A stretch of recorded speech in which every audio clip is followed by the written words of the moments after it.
Today we're going to be replacing a blower on a Goodman furnace.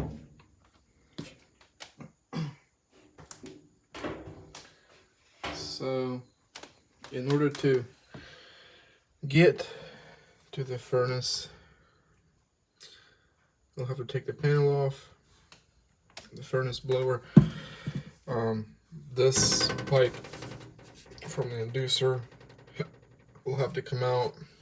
The motherboard also will have to get disconnected, as well as those parts there. And then this whole panel, it has screws all around the perimeter, starting from here all the way around there and there at the top.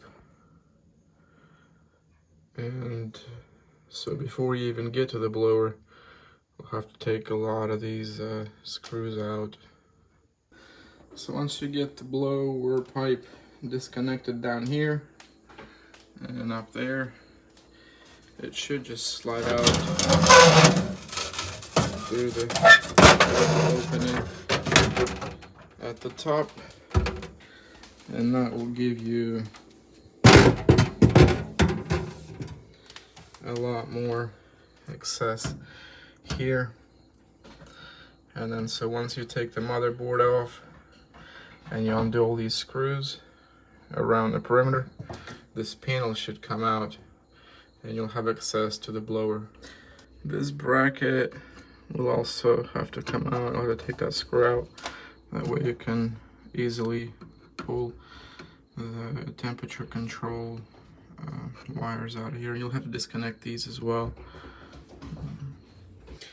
So once you get this panel out of the way, you see this like a secondary safety bracket, and the blower will be connected by a screw on each side, there and there.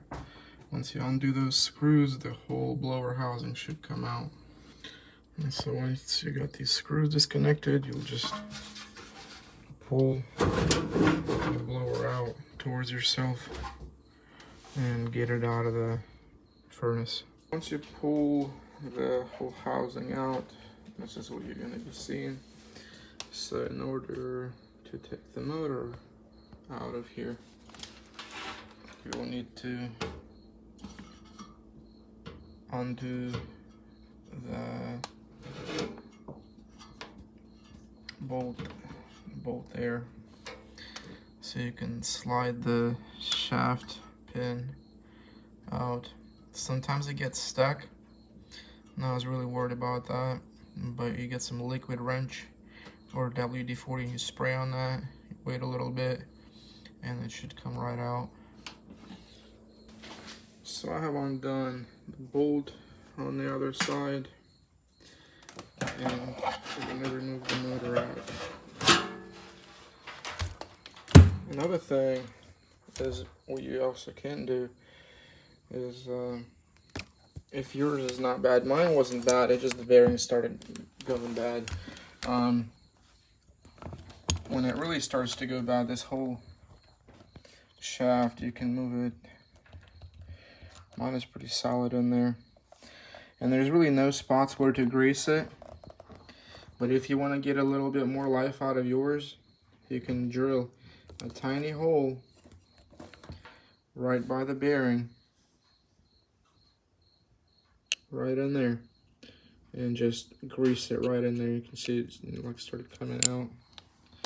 And do the same thing on the other side, like right in the middle there. But you gotta be careful not to go too far with the drill. You could leave some shavings in there, make things worse. But that's a little trick I figured out. You know, I took it apart. I expected there to be some kind of opening on the side. Sometimes they got a little greasing tube compartment on the side there where you can put the greaser in there and inject the grease directly into the bearing. This one was completely sealed on both sides, so if you don't have a motor to put in right away, and you can do that. And all these wires are color coded, so you should be able just to plug them in and you should be good to go. So once you're done connecting all the bolts and all the wires, also if you get a chance at the same time, probably replace the capacitor as well.